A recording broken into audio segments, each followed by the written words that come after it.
kaum eine andere Band hatte wohl in den 80ern so viele Single-Hits wie Sie und ich bin sehr stolz. The Pet Shop Boys, you're one. Thank you very much for being here.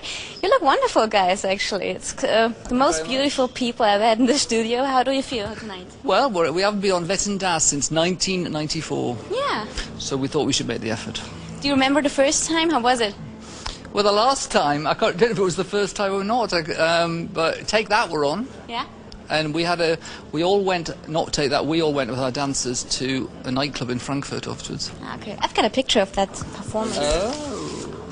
Look at this. Oh, we were wearing, it was that era. It was the wigs era. You know, I still wear those wigs. What I was thinking about looking at that picture, about Max and Moritz, you know what it goes? It looks a little bit the same. A bit. No, I think this is now. This is now. This is yet. Is that the word? Yes. I got you. You're going to perform. We can lose that now, thank you. Yeah, we lose that now. Keep it. You're going to perform a medley tonight. Yeah. It's about 4 songs. Suburbia, Always on My Mind, Go West, and Love, etc. So you've got so many single hits, maybe more than any other band during the last 25 years. So how did you choose those 4 songs? Why those 4 songs for the medley? Well, because there's one from the 80s, one from the 90s, and one from the noughties. Mm-hmm. Okay, that's a good explanation, actually. Actually, it's 2 from the 80s. Okay, there's 2 from the 80s. Okay. And also, they all work together. You know, it's a good start, a good end, a good middle. Mm-hmm. I've got the impression that maybe it's helpful for some people, but many people sometimes reduce a band of the 80s on their first successes. This brand might help a one-hit wonder, but I could imagine it's quite disturbing for a band like you. How do you deal with that? Sometimes they forget that there is new stuff to discover, except the fans, but... We just get very irritable. Okay. Very good. So let's talk about Yes. That's the current studio album, and it sounds very positive, optimistic, upbeat. Critics say in one way it's unmistakable, a Pet Shop Boys album, and on the other side it's very specific and different from the former one, Fundamental. How would you describe it? Are the critics right?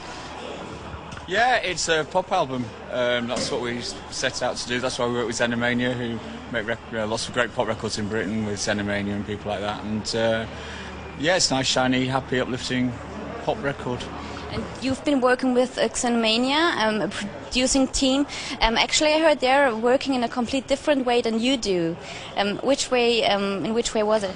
Well, they have a lot of little studios with people working simultaneously on the same track.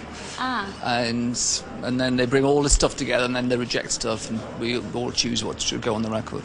They normally produce a lot of stuff for, let's call it the teeny market, like Gabriella Chilmi or Sugar Babes. What did you learn from each other? Well, we like teen pop, so we wanted. We like that, and we think it's interesting to have that approach with our kind of songs because it creates a good balance. I think they're working with Kylie Minogue at the moment. Yeah. Recording an album, I guess you've got much more possibilities right now than you had other times. In which way did the technical progress influence your music as well? Chris? Well, we always, at the moment we use just everything's in the computer. All the keyboards and everything, they're all virtual keyboards, and so it's nice really, and it's got easier to use, so we can just about do it ourselves now, whereas before we had to always have someone who could operate it. So we've got a very special live DVD here, Pandemonium of the tour, a concert in the O2 Arena in London, but you also play smaller venues. I heard about a special gig in someone's living room. That's right. How was it? How did it came up? We did this as part something to do with the Brits Awards in London, in England, and they had a competition. The sponsors had a competition that someone won a concert by a Brits Award-winning artist, and last year we won Outstanding Contribution to Music Award. And so we tried to take our Pandemonium tour production into someone's living room. It was a very, very, very small room. And so the front window became the video screen, and it was projected from outside. And we had 4 dancers in there, and we did 4 songs. And I thought it was going to be embarrassing, but in fact they were a great audience. Actually, let's imagine I'm going to be 30 soon, so I invite you. You're welcome. I count on you. Just let you know at this point. As everybody know, you're addicted by modern art as well. So in which way did this influence your live show as well? Well, it's funny, we saw the stained glass window that the German artist Gerhard Richter, you don't pronounce Richter. it. Yes, Yeah. we found it difficult to say in English. Did, and whilst we saw an exhibition at the Serpentine Gallery in London of his of work to do with that, and he had a lot of just squares of colour, and so our album cover was a tick, it was yes, but it was in those coloured squares. And then for the tour, we turned the squares into cubes. So it all started actually with this visit to the cathedral in Cologne. You also mentioned Gerhard Richter in Love ETC in the song. You said there's no Gerhard Richter on your wall, but what's there? What kind of paintings or golden records or what's there? There's no gold. Although I think we might be getting one today. Are we? Are we still getting one? Anyway, Yeah. I think for stuff. We are, I think. Well, I Yeah. think so for Papa. Yeah, no, I don't know where they go. Probably into storage. Well, Neil's a major art collector, aren't you? I can only get posters, Athena posters. I've got one of those. You know the tennis player with her skin? I've got one of them. Not bad. Talking about a German artist like Gerhard Richter, that's just I'd love to short. have a Gerhard Richter, but they're too expensive. Yeah, it is.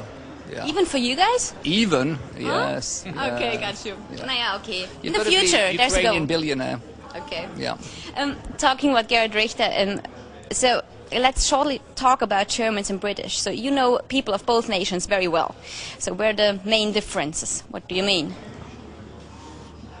I don't think. I Don't know? don't think. I can't think. That's a tough one. But actually, I heard No, it doesn't. I mean, like, I think there's more similarities between British people and Germans. I mean, Yeah? for instance, English people and Italians. Italians have a much Quite more different. ebullient personality, maybe. That's the sort of cliche of it, anyway. Whereas Germans and English, I think, are sort of quite similar, really. But I've shortly read a poll where British citizens said Germans are the ugliest people in the world. I liked it. It's very final. The ugliest people in the world. Some British citizens, it's a kind of a poll. So no. What do you say about it? Be honest. I'm not German, so I. Oh, what do you For think? me? What's your opinion? Okay. I like the way you said, I'm not German, then. No, also natürlich stimmt es. Ich bin Österreicherin. I'm Austrian. We've got a kind of a challenge. So of course I Sound of agree. music, okay.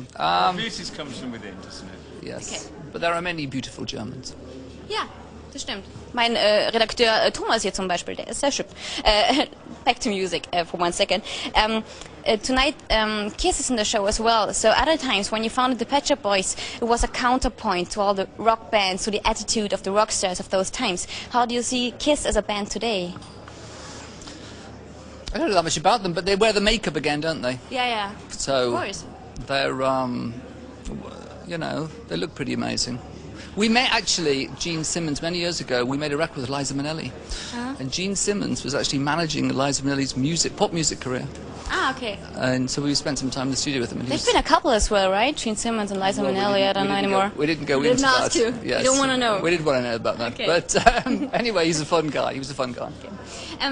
You influence so many artists. So are there some new artists at the moment who are influencing you maybe? Like for me, one of the outstanding artists is Lady Gaga, for example, because she's so...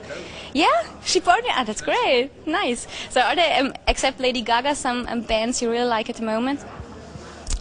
In terms of influences, No. well, you know, I like modern electronic music. There's this label in Cologne. It's not just a cathedral. It's also got a label called Compact that we like. In fact, we released a record with a friend called Sam Taylor Wood the year before last, I think now, on Compact. And I like that very modern electronic pop music or ambient music. And I used a lot of classical music as well. Last question. What comes next? I heard about a ballet music based on the tales of Hans Christian Andersen. So that's right. What's going to be there? Yes, we're writing the music to a ballet based on one of the stories of Hans Christian Andersen, and it's going to be performed at Sadler's Wells in London next March. Okay. So we've got to get on with it. Got a lot of music to A lot write. to write. A lot of music to write. So much things to do. Yeah, there is. Yeah, And there are. tonight, wetten das. Thank you very much for being here. It was a great honor. Dankeschön, sag ich. Die Pet Shop Boys.